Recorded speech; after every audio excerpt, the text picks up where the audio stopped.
राजधानी रायपुर नगर निगम का सामान्य सभा में बजट पेश किया गया। वहीं बजट को सर्वसम्मति से पास कर 28 एजेंडे सामान्य सभा में आए थे। उन एजेंडों पर चर्चा हुई है। इस बार बजट में महापौर ने हर वर्ग को साधने की बात कही, लेकिन विपक्ष ने इस बजट को खोखला करार देते हुए केंद्र की राशि का बजट तैयार करना बताया। वहीं बजट और सामान्य सभा के मुद्दों को लेकर जनता के लिए क्या खास सुविधाएं इस बजट में होनी चाहिए थी, इसे लेकर नगर निगम के नेता प्रतिपक्ष से स्वदेश न्यूज के संवाददाता हिमांशु पटेल ने खास बातचीत की। राज्य सरकार के बजट पेश होने के बाद नगर निगम ने भी अपनी बजट कल पेश किया और बजट के बाद इस तरह से पक्ष विपक्ष जो है सामान्य सभा में चर्चा भी किया है। जिस तरह से खास बातचीत करने के लिए हमारे साथ मौजूद है नेता प्रतिपक्ष मीनल चौबे जी। मैम, जिस तरह से कल बजट पेश किया गया नगर निगम का, कैसे देखते हैं ओवरऑल पूरे बजट को? देखिए, बजट में नया कुछ भी नहीं है, कुछ भी खास नहीं है। एक परंपरागत बजट माननीय महापौर महोदय जी ने अपने कार्यकाल का चौथा बजट यहाँ पर प्रस्तुत किया, जो कि पूर्व की भांति हवा हवाई है। जो काम वो बजट में लाते हैं, हमको इस बार भी आशंका है कि अगले बजट तक वो पूर्ण नहीं हो पाएंगे। अब महापौर जी कह रहे हैं कि सभी वर्गों को साधते हुए बजट तैयार किया गया, उसकी परिषद बार बार यह कह रही है, उसको लेकर किस तरह से देखिए? क्या बजट पुस्तिका देखेंगे तो आपको स्वयं जानकारी हो जाएगी कि इसमें किसी भी वर्ग को नहीं साधा गया है। दो हमने सुझाव हमसे मांगा गया था, तो हमने सुझाव दिए थे कि महिला सुरक्षा के लिए आप कुछ बजट में रखिए, तो उन्होंने उसको लिया है। और वृद्धजनों के लिए हम चाहते थे कि वार्डों में एक आश्रय स्थल प्रत्येक वार्डों में बने, उनको भी उन्होंने बजट में लिया तो है, मगर उम्मीद नहीं है हमें कि वो इस विषय में कुछ कर पाएंगे।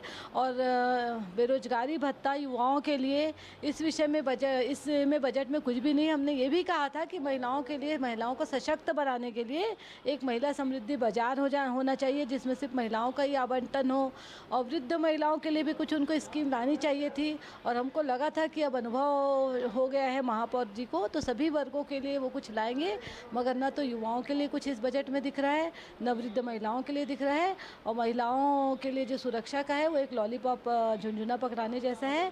चाहते तो महिलाओं के लिए, सिर्फ महिलाओं के लिए आरक्षित शहर के हृदय स्थल पर कुछ दुकान आवंटन या कुछ ऐसा विषय रखते जिसका आवंटन सिर्फ महिलाओं का होता। कई दफ़ा देखा है कि नगर निगम की माली हालत जो ख़राब हो जाती है, अपने कर्मचारियों को भुगतान नहीं कर पाती है, तो क्या ऐसा लगता है पूरे बजट में कि कुछ नया किया हो नगर निगम, ये जो सत्ता पक्ष परिषद है, कि इस बार आय जो है नगर निगम की बढ़ सके? देखिए, ऐसा कुछ भी नहीं है इस बजट में जिसमें नगर निगम की आमदनी बढ़ाने का विषय हो। और रही बात जो कई बार नगर निगम की माली हालत अत्यंत खराब हो जाती है, उसका जिम्मेदार स्वयं नगर निगम है। नगर निगम को अपनी कार्यप्रणाली, कार्यशैली सुधारनी होगी। महापौर जी को विषय में गंभीरता दिखाते हुए सभी विषयों को संज्ञान में लेना चाहिए कि नगर निगम में जो कार्य हो रहे हैं, जिससे नगर निगम को आमदनी हो सकती है, वो कार्य सुचारू रूप से चल रहे हैं कि नहीं। बहुत सारे ऐसे विषय हैं, बहुत सारे ऐसे, चाहे वो दुकान आवंटन का विषय हो, चाहे बहुत सारा ऐसा, चाहे रेवेन्यू का हो, उसमें अगर हम चाहें, समय रहते हम प्रयास करें, तो हमको ऐसी कभी दिक्कत नहीं आएगी। मगर कार्यप्रणाली को सुधारने की ज़रूरत है और कार्य के प्रति गंभीरता की ज़रूरत है। अन्य शहरों के मुताबिक जिस तरह से अब डिबेंचर बेचकर जो है नगर निगम पैसे जुटाने की तैयारी कर रहा है, कैसे देखते हैं पूरे मसलों को लेकर? क्योंकि डिबेंचर के बाद उन्हें इंटरेस्ट भी देना होगा। देखिए, इंदौर के तर्ज पे इन्होंने ग्रीन बॉन्ड लाया है कि 200 करोड़ का ग्रीन बॉन्ड भेजेंगे, मगर विषय में स्पष्ट नहीं कर पा रहे हैं कि वो ग्रीन बॉन्ड को बेचकर वो करेंगे क्या, कि आने वाले पैसे से क्या उसे किसी ऐसी परियोजना में लगाएंगे जिससे सतत नगर निगम की आय हो, या फिर उस पैसे को विकास कार्य में लगाएंगे। इस बारे में कोई जानकारी सत्ता पक्ष के द्वारा नहीं दी गई है, इसलिए वो विषय अभी अस्पष्ट है।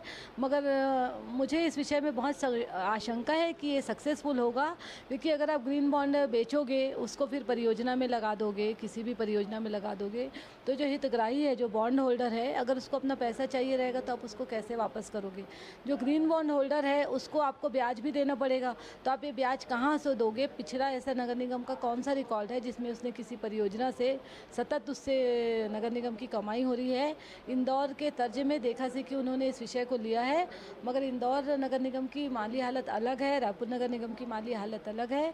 और मुझे ऐसा लगता है कि इंदौर की बहुत सी, नगर निगम की बहुत सारी ऐसी चीज़ें हैं, जैसे स्वच्छता का विषय हो, सिस्टम को सुधारने का काम को पहले लेना चाहिए, उसके बाद ग्रीन बॉन्ड को, जो केंद्र सरकार से जो पैसा लेना है कि प्रत्येक ग्रीन बॉन्ड, 100 ग्रीन बॉन्ड पे 13 करोड़ की राशि उपलब्ध हो जाएगी सब्सिडी में, तो ये लोग इसीलिए इस बॉन्ड को ला रहे हैं, हमको आशंका है। देखिए, एक सवाल ये भी है कि क्या लगता है कि पिछली घोषणाएं या पिछले बजट को लेकर उसमें कितना अमल हो पाया, क्या बाकी रह गया था? देखिए बहुत सारी चीज़ें जो अभी मुझे मुखाग्र तो याद नहीं है, मगर जैसे कहा गया था कि प्रत्येक जोन में एक डीप फ्रीज़र रखा जाएगा जो सब वार्डों में काम आएगा। उसके बाद ये भी कहा गया था कि प्रत्येक जोन को एक एक एम्बुलेंस की व्यवस्था करवाई जाएगी। वो तो हमको अभी कहीं दिखाई नहीं दे रहा है। इसके अलावा मोहल्ला क्लिनिक का था, प्रत्येक मोहल्ला में मुझे क्लिनिक भी नहीं दिखाई दे रहा है। इसके अलावा बहुत से ऐसे निर्माण कार्य वाला विषय भी है जो कि पिछले बजट में आया था, मगर वो भी सबसे पहले तो गोल बाज़ार बहुत कहा गया था, बहुत आश्वासन दिया गया था कि गोल बाज़ार की रजिस्ट्री करेंगे, मालिकाना हक देंगे। एक भी रजिस्ट्री आज एक भी हितग्राही दुकानदार को मालिकाना हक आज तक नहीं दिया गया है। तो ये महापौर जी को बातों में गंभीरता रखते हुए वही बातें कहनी चाहिए जो वो कर सकते हैं। ये एक सवाल ये भी है कि वार्ड की समस्याओं को लेकर के है क्या सदन में जैसे हमने देखा है विपक्ष को सवाल खड़ा ही किया, लेकिन सत्ता पक्ष भी पार्षदों ने सवाल खड़ा किया है तमाम समस्याओं को लेकर। तो पूरे वार्डों में, पूरे शहर में क्या लगता है समस्याएं आज जो व्याप्त है? देखिए पूरे 70 वार्डों की मैं बात कर रही हूँ, तो पूरे 70 वार्ड है और समस्याओं से ग्रस्त है। प्रत्येक जनप्रतिनिधि समस्याओं से जूझ रहा है कि उनके वार्डों में छोटे छोटे विकास कार्य नहीं हो रहे हैं।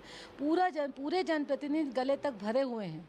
बहुत समय में इनकी सामान्य सभा का आयोजन होता है, फिर वो जनप्रतिनिधि विषय नहीं देखता, उनके ऊपर आक्रोश भरा रहता है, जनता का दबाव रहता है, वार्ड में वो काम नहीं करा पा रहा है, इसकी पीड़ा उसको रहती है, इसलिए वो पूरा उसको सदन में उजागर करता है और फिर वो रुक नहीं पाता। उसकी जो बातें हैं वो सदन मुंह तक आती है। और सदन में बजट के विषय में भी हमने देखा जैसे कि प्रत्येक जनप्रतिनिधि अपने वार्डों की समस्याओं को रखी है। इसका मतलब साफ है कि वार्डों में समस्याएं, पूरे शहर में समस्याएं बहुत हैं। ये अंतिम सवाल ये है, बजट को लेकर पूरे क्या कहना चाहेंगे, कितना संतुष्ट है विपक्षी दल इसमें? देखिए बजट में तो कुछ है ही नहीं।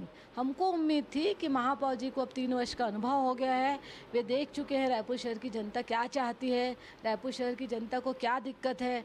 उन्हीं के सरकार के मुख्यमंत्री, उन्हीं के सरकार के घोषणा पत्र में लिखा था कि संपत्ति कर हाफ, बिजली बिल माफ़। हमको लगा था कि महापौर कुछ क्रांतिकारी घोषणा करेंगे बजट के माध्यम से, लीक से हटकर, कि संपत्ति कर को हाफ किया जाता है या संपत्ति कर में राहत दी जा रही है या यूज़र चार्ज में राहत दी जा रही है। क्योंकि शहर की एक एक जनता यूज़र चार्ज के मामले में भी कन्फ्यूज़न है। बंद दुकान से आप यूज़र चार्ज ले रहे हो और ऊपर से प्रेशर डाल रहे हो कि आप उसको संपत्ति करके साथ दो, अगर नहीं दे रहे हैं तो आप उनसे ब्याज ले रहे हो, ब्याज के बाद उससे चक्रवृद्धि ब्याज ले रहे हो। तो ये सब विषय संज्ञान में है महापौर जी के। तो हमको लगा था कि महापौर जी इस विषय में कोई बड़ी घोषणा करेंगे, मगर वो तो सिर्फ अपने आप को देख रहे हैं और जो परंपरागत बजट है उसी को लाकर प्रस्तुत करते हैं। निश्चित तौर पे आम जनता के साथ साथ विपक्ष को भी एक उम्मीद थी कि एक अच्छी खासी बजट जो है नगर निगम के द्वारा पेश करी जाएगी, महापौर के द्वारा पेश की जाएगी। लेकिन कहीं ना कहीं बजट को पेश होने के बाद विपक्ष के साथ साथ आम जनता को भी उतनी खासी जो उम्मीद रखते थे कि जिस तरह से बेरोजगारों के साथ साथ महिलाओं की सुरक्षा के साथ साथ तमाम जो चीज़ें होगी वो कहीं ना कहीं बजट में दिखाई नहीं दे रहा है। कैमरामैन होरी के साथ हिमांशु पटेल, रायपुर।